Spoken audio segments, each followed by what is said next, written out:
Before we begin, a quick warning. Tennessee True Crime contains detailed descriptions and images of real-life violence. Some listeners and viewers may find the material deeply disturbing. This content is intended for mature audiences only. And remember, the goal of sharing these stories is not to sensationalize tragedy, but to honor the victims, understand the truth, and give voice to those who can no longer speak for themselves. Listener discretion is advised. In small towns, people believe they know the streets they live on. They know the faces at the games, the cars in the parking lots, the routines that repeat week after week until they feel safe. Terry Wayne Barber was one of those familiar faces. He wasn't powerful, he wasn't feared, he was simply there until the day he wasn't. And when investigators stepped inside his home on Walnut Grove Road, they didn't find confusion. They didn't find accident. They found the kind of silence that only follows something final. This is the story of Terry Wayne Barber. They say the South never forgets, and Tennessee, she remembers everything. Welcome to Tennessee True Crime, where the shadows of the volunteer state's past meet the stories that refuse to be forgotten. I'm your host, Tiffany Morgan. Each week, we dig into twisted tales of betrayal, violence, and mystery. The ones where whispers carry truth, and the answers are never as simple as they seem. Let's step into the dark and piece together the clues, because in Tennessee, some secrets still haunt the hills. This is Tennessee True Crime.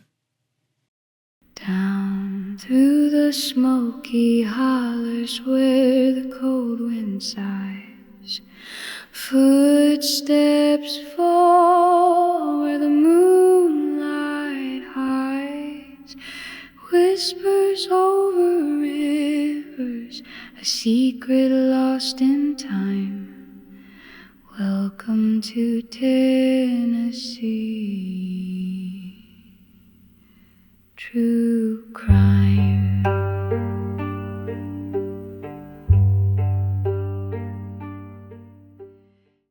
This episode is a viewer request. Wendy, this one's for you.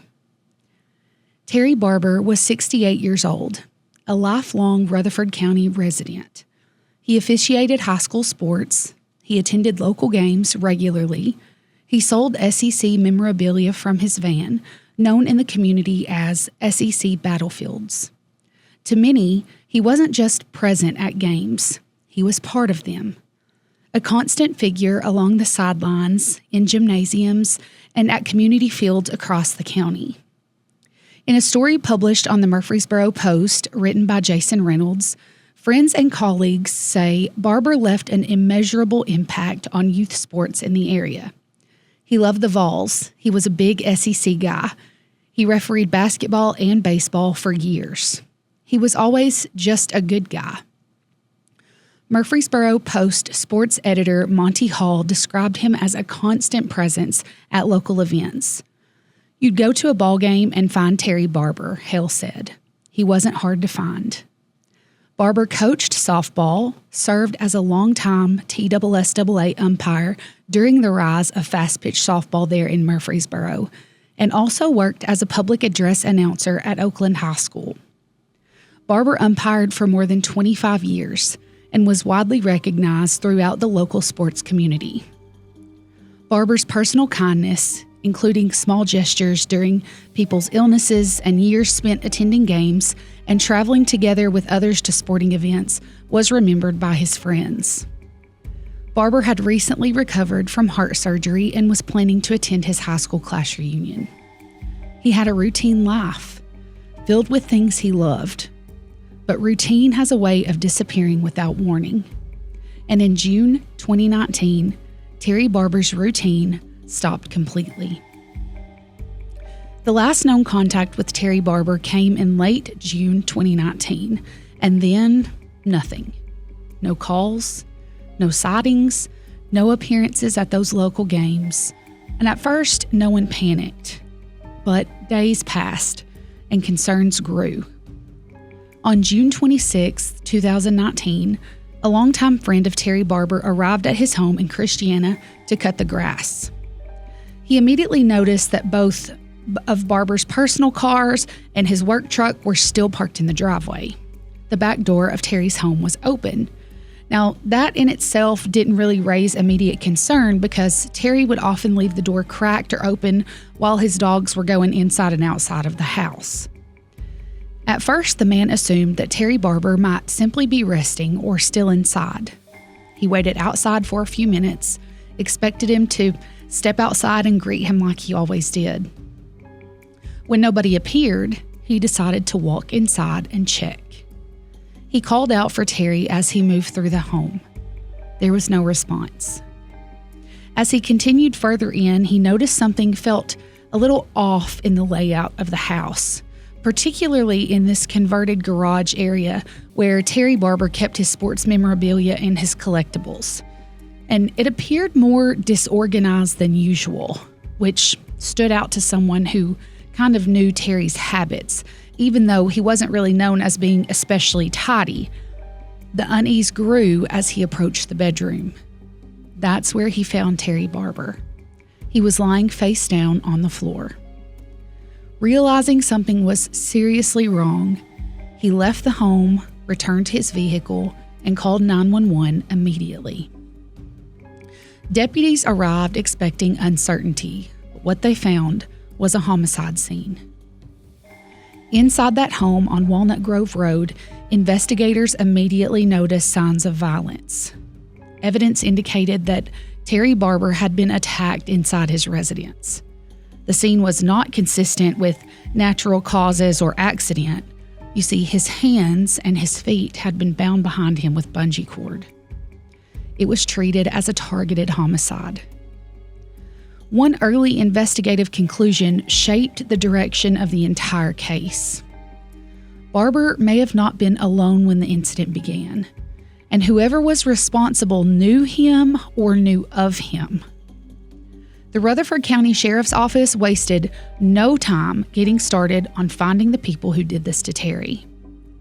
As investigators dug deeper into the hours after Terry Barber's death, Detective Dennis Ward with the Rutherford County Sheriff's Office began tracing his financial activity. What he found immediately changed the direction of the case. In the early morning hours following the murder, Terry Barber's debit card was used multiple times in rapid succession at different ATM locations. At 2:09 a.m., a $100 withdrawal was made from Fifth Third Bank. Just minutes later, at 2:25 a.m., another $200 was taken from Pinnacle Bank. By 3:29 a.m., a third withdrawal of $300 was made from another Fifth Third Bank location. In addition to the ATM activity, investigators also identified Cash App transactions tied to Terry Barber's account during the same time frame. Detectives obtained surveillance footage from the Pinnacle Bank ATM where they saw a man wearing a black hoodie with white lettering on the sleeve using Terry Barber's debit card to withdraw cash. That image became one of the first major breakthroughs in the case. The Cash App account connected to the activity was registered under the name Kevin Gailey. Now, when investigators followed this up, a Murfreesboro officer noted prior contact with a Devin Gailey, who matched the individual being investigated. From there, Detective Derek McCullough expanded the search area around Pinnacle Bank, reviewing surveillance footage from nearby businesses, including a Circle K convenience store across the street. That video showed a small red car pulling into the parking lot during the same time frame as the ATM withdrawals. A man matching the ATM suspect exited the vehicle and walked toward the bank. Moments later, another individual exited the passenger side of the car wearing a University of Alabama jersey, entering and leaving the store along with others in the vehicle. The footage captured multiple movements between the store, the vehicle, and the direction of the ATM machines. placing the group in the exact area where Barber's account had been accessed.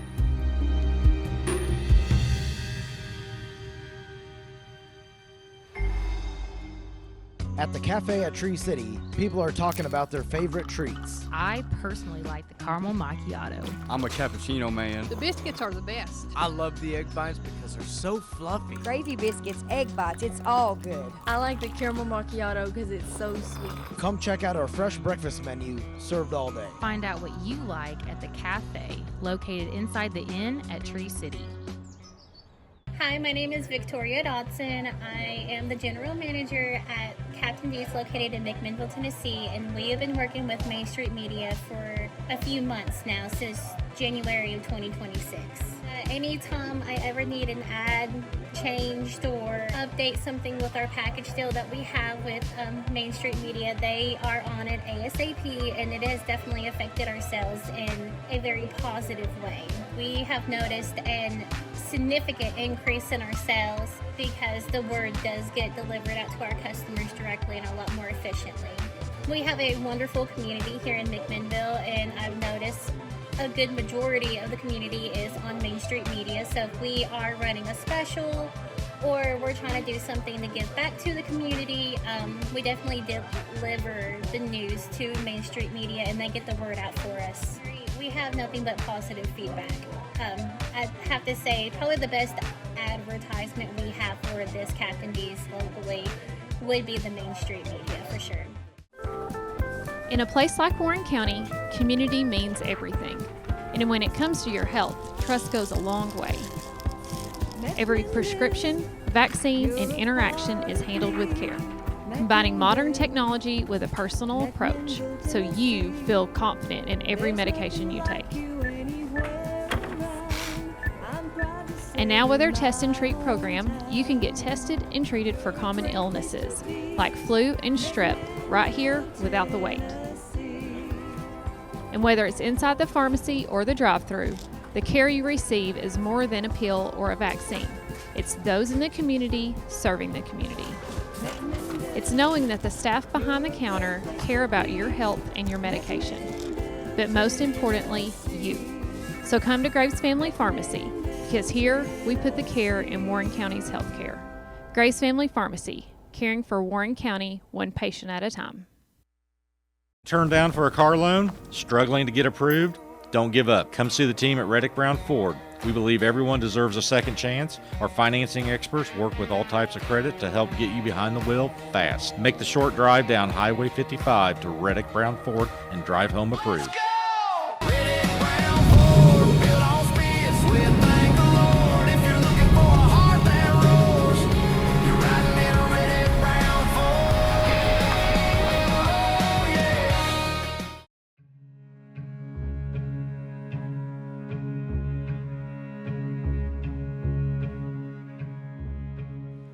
So, as the investigation narrowed, Detective Ryan Huggins was assigned to locate Devin Gailey, the guy with the Cash App account. After learning he was staying at a Murfreesboro motel, surveillance was set up and Gailey was eventually stopped during a traffic encounter. Now, during his arrest, officers recovered Terry Barber's wallet. However, the debit card itself was missing. Following his detention, Devin Gailey provided investigators with the names of 2 additional individuals connected to the case, including Brent Ross and Vernice Darlene Ferrer. Didn't take long for him to sing like a bird. Using the surveillance images from that Circle K, Detective Huggins was able to match Devin Gailey's driver's license photo to one of the individuals seen on video. He then located a phone number associated with the suspects and requested an emergency exigent ping from the service provider to track the device in real time. That tracking data showed the phone had traveled to Tampa, Florida. But we all know the saying, you can run, but you can't hide. And the Rutherford County Sheriff's Department was not playing around. Local authorities were notified there in Tampa and given descriptions of the suspects and the vehicle that was believed to be driven by them. Then in Tampa, a black sedan with Tennessee plates matching the investigation was located and pulled over by law enforcement. I mean, that is teamwork if I've ever seen it. Inside the vehicle was Vernice Darlene Ferrer and her wife. During a search of the suspect, investigators recovered Terry Barber's debit card from inside a wallet.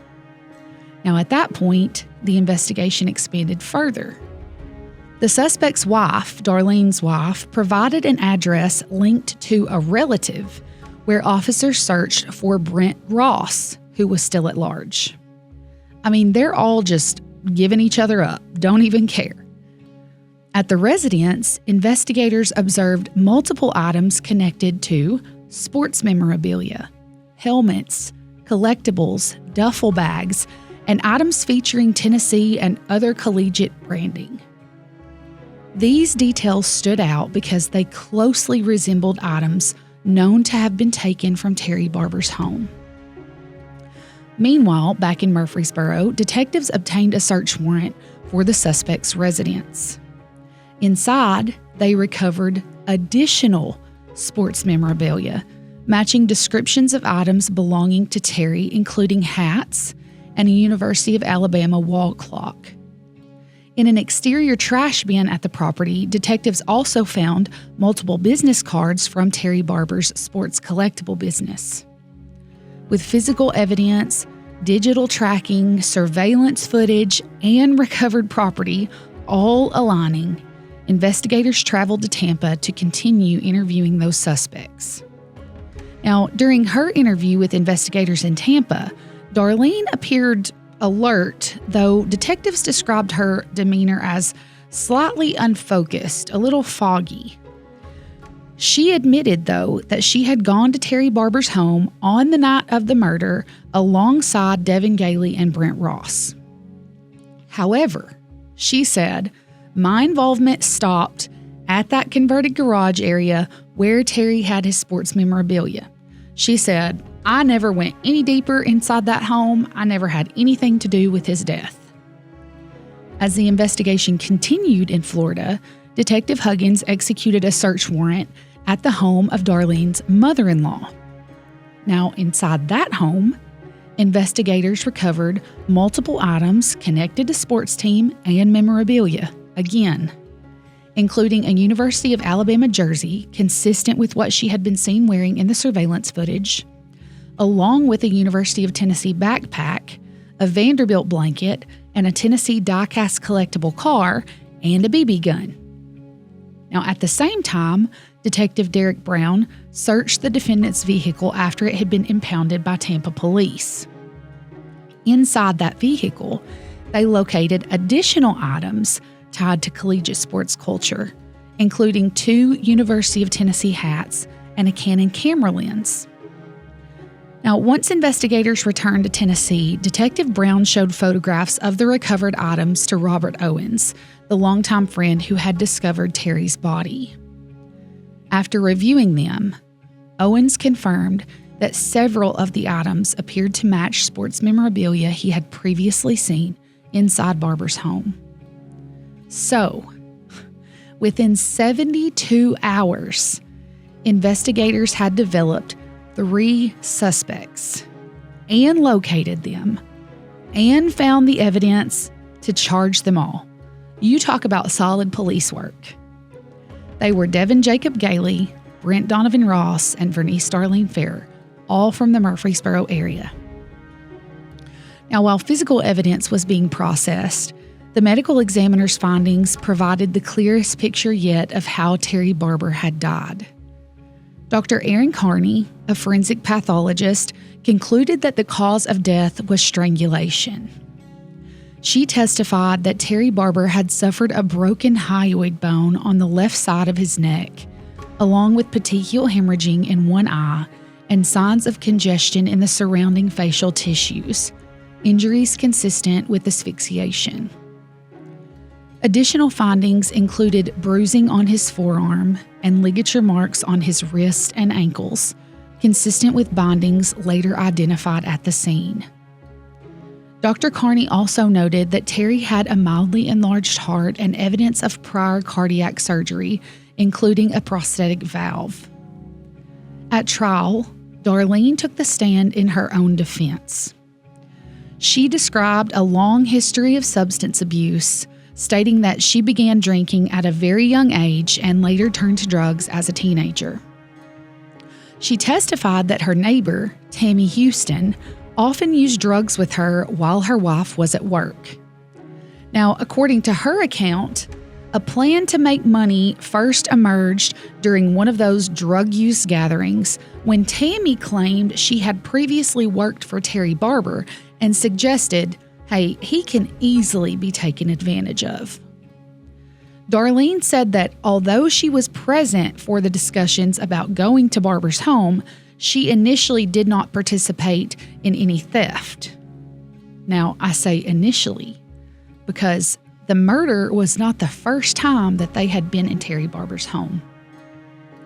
She claimed that on one earlier occasion, she stayed in the car while Tammy and another man stole items from the residence.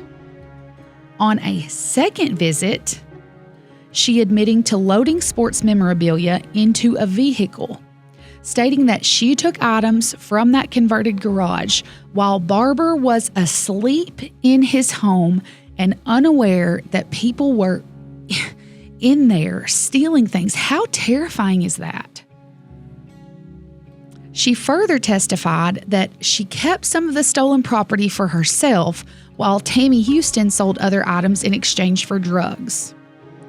Now, according to her version of events, Terry was not present during the second theft. She insisted that she never saw him during that visit, and she denied any involvement in the violence that ultimately led to his death. According to Darlene's testimony, the events of the night of the murder began at her home, where Devin Gailey and Brent Ross arrived and the group began drinking together. She said methamphetamine use was involved as the night progressed. I mean, as one would, right? Just have some meth. At some point, Ross reportedly became frustrated, saying he needed money after his vehicle had been stolen. It was then, according to testimony, that the idea surfaced to go to Terry Barber's home and take some of his items that could be sold for cash. Now, Darlene said, hey, I agreed to go with them, but my intent was very limited. I only planned to take University of Alabama merchandise for myself. Roll Tide, right? She testified that Gailey drove the group to Barber's residence, where they entered through the converted garage area. According to her account, she said, I stayed in the garage.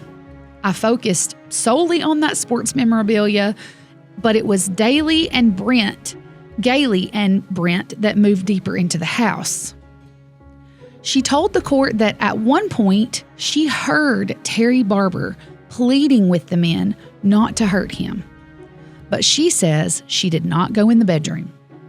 So that means she also did not intervene, she did not call 911, and she did not leave. She kept doing what she was doing. When the group later returned to the vehicle, she said that she realized that Gailey and Brent had taken Barber's wallet and phone. She said that she asked, "Is Terry okay?" According to her testimony, she was told he had not been harmed.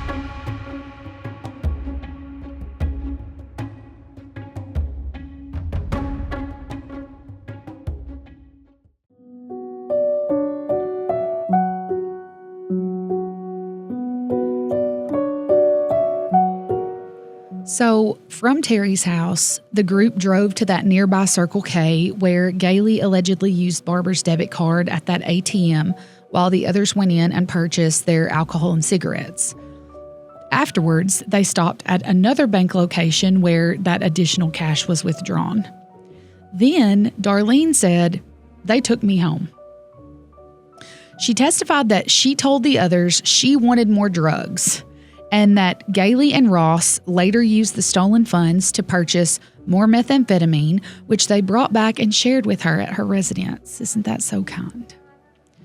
She denied ever using Terry Barber's credit card herself and said that she didn't even know his PIN number until after the fact.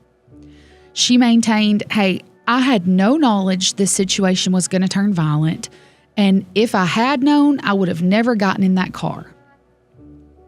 She also addressed the presence of a very realistic-looking BB gun connected to the group, saying that Brent Ross had brought it that night.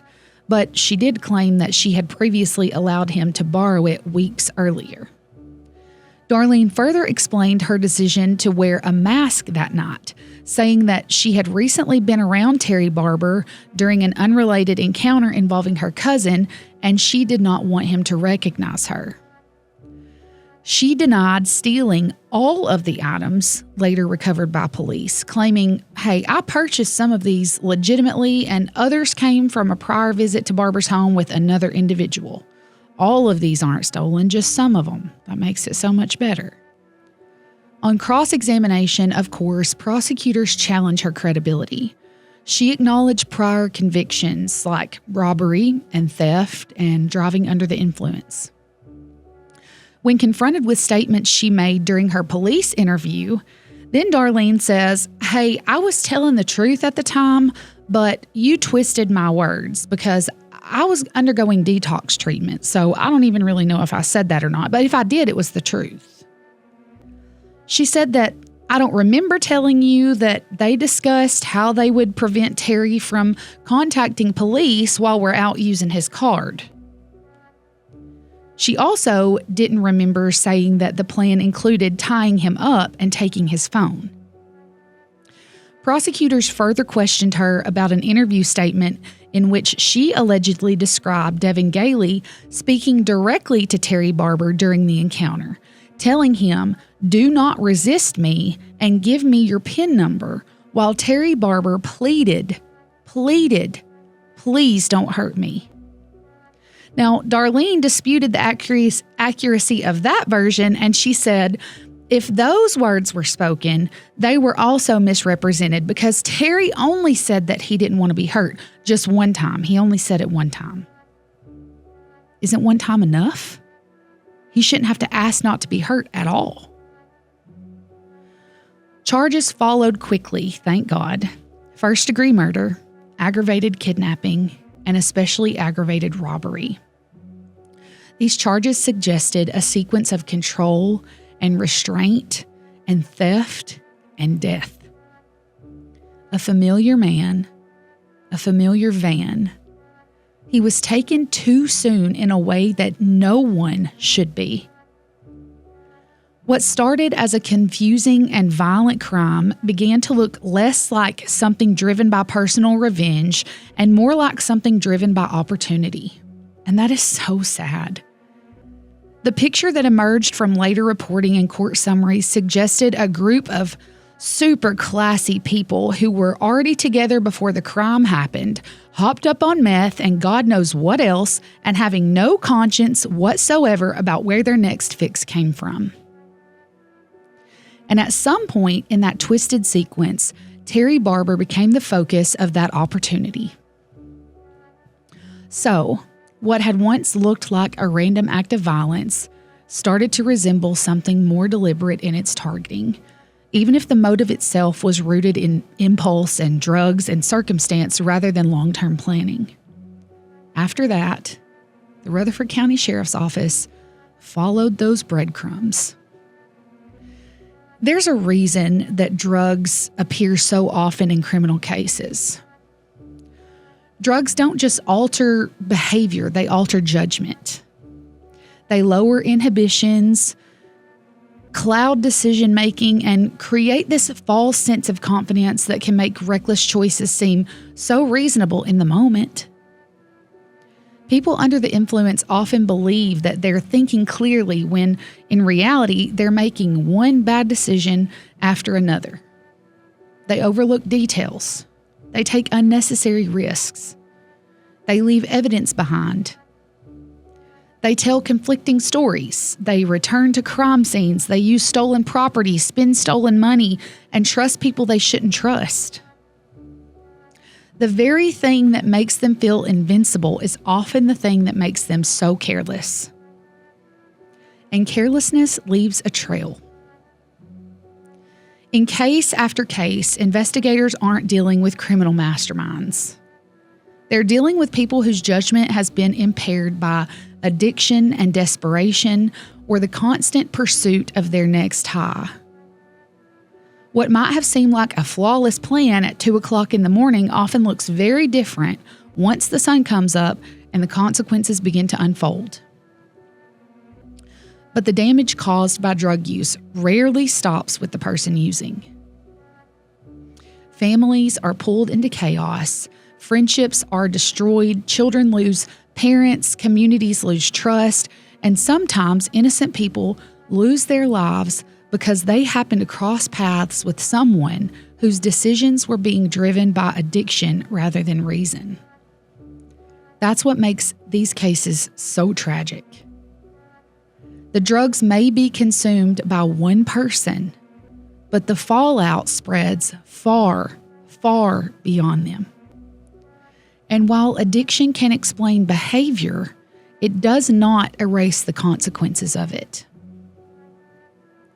Eventually, the lies unravel.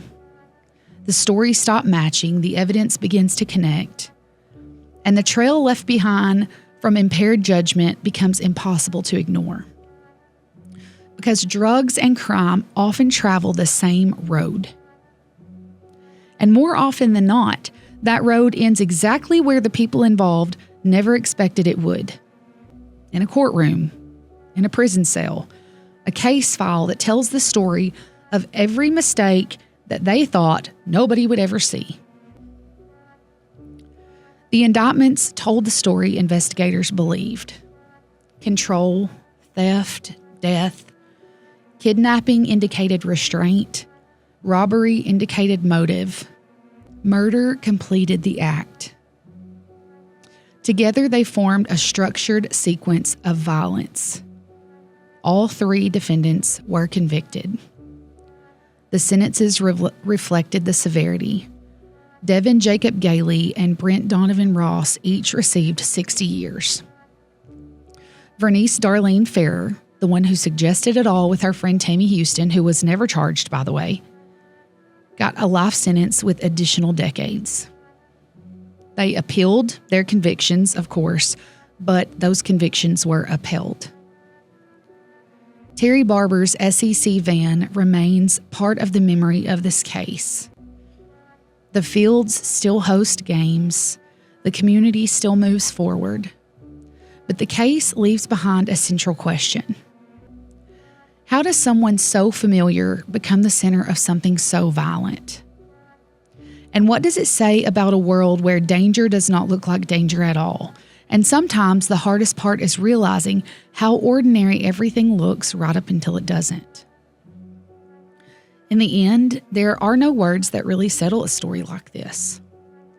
Terry Barber woke up in his home like any other day before it, without ever knowing it would be the last time. There was no warning, no sense that anything in his familiar routine was about to change, just another day tied to the life that he built around local fields and games and the people who knew him by sight long before they knew his full story.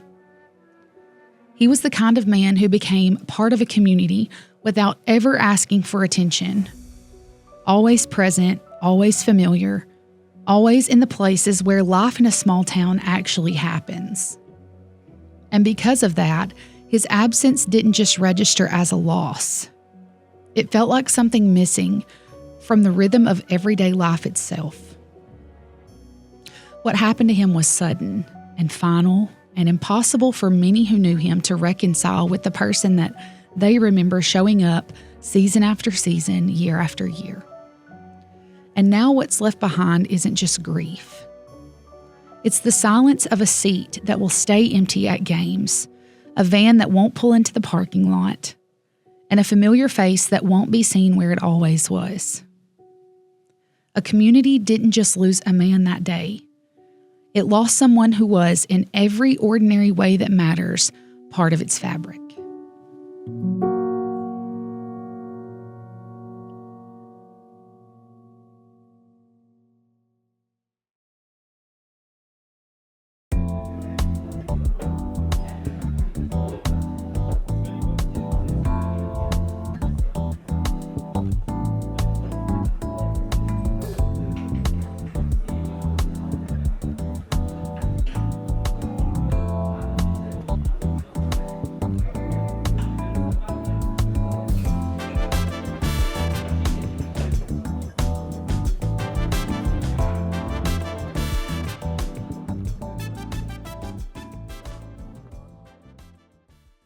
Turned down for a car loan? Struggling to get approved? Don't give up. Come see the team at Reddick Brown Ford. We believe everyone deserves a second chance. Our financing experts work with all types of credit to help get you behind the wheel fast. Make the short drive down Highway 55 to Reddick Brown Ford and drive home approved.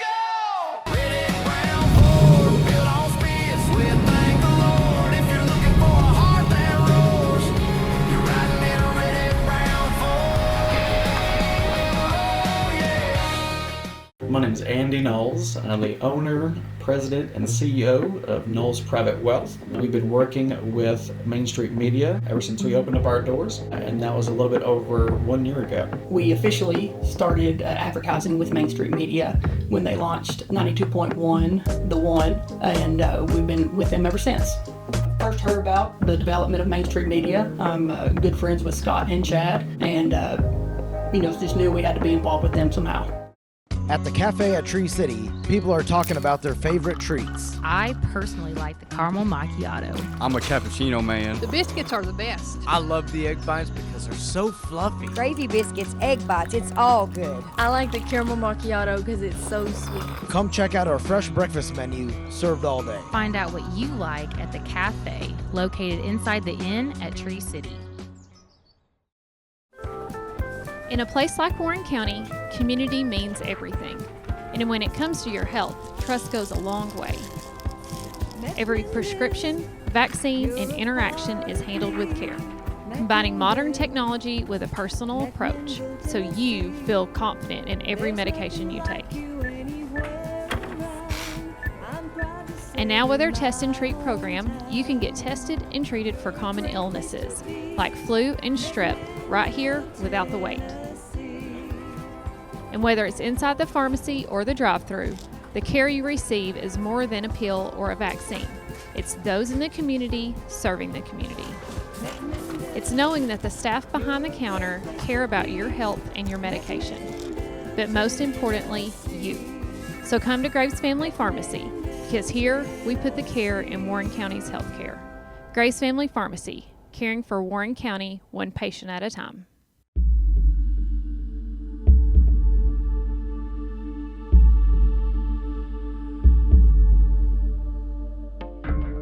As we close another episode, I want to thank you for spending your time with us and for being part of the Tennessee True Crime community. This episode of Tennessee True Crime was written and hosted by me, Tiffany Morgan, and produced by the fabulous and patient Christian Weeder with Main Street Media. Our theme song is provided by John T. Productions. If you enjoyed this episode, please take a moment to follow us on Facebook at Tennessee True Crime or Instagram at TN True Crime. You can also catch our show on Spotify or your favorite streaming platform. Your support, shares, comments, and messages help us continue telling these stories and reaching new listeners. I also want to say a personal thank you to the families, the friends, and the community members who reach out asking me to cover cases involving your loved ones. It is a responsibility that I never take lightly. I am continually humbled by the trust people place in me to help tell these stories, preserve the memories, and keep victims from being forgotten. The purpose of Tennessee True Crime has never been self-recognition or personal attention. This podcast exists for the true crime community, for victims, for survivors, and for the families whose lives have been forever changed by crime. My goal is to tell these stories with respect, compassion, and a commitment to truth. I also hope these cases serve as reminders that awareness matters. Sometimes the warning signs are subtle. Sometimes the changes in behavior, the unhealthy relationships, the addiction, the manipulation, or the dangerous influences around us can be easy to overlook until it's too late. If these stories encourage even one person to pay closer attention, to trust their instincts, to check in on a loved one who may be struggling, or to recognize red flags that may otherwise go unnoticed, then they have served a purpose beyond simply recounting what happened. And if you're listening today and find yourself heading down a path surrounded by people who encourage poor decisions, criminal behavior, addiction, or violence, I hope these stories serve as a reminder that every choice has consequences. One bad decision can change lives forever. Not only your own, but the lives of innocent people around you. Finally, Tennessee True Crime is currently seeking sponsors and partners to help keep the show funded, growing, and available to listeners. If you or your business are interested in supporting the podcast, please reach out through our social media channels. Join me next week as we uncover another Tennessee case that has left a lasting mark. Because here in Tennessee, we never stop telling the stories that matter, and some secrets we refuse to let stay buried. Until then, trust your gut, pay attention, and take care of each other. Tune in next time on Tennessee True Crime. Down through the smoky hollers where the cold wind sighs, footsteps fall where the moonlight hides, whispers over rivers, a secret lost in time. Welcome to Tennessee True Crime.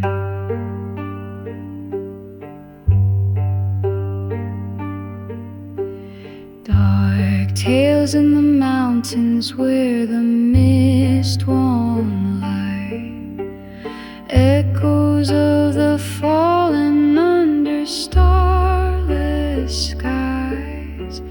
Hear the hush of memory, the voice of the unsaid.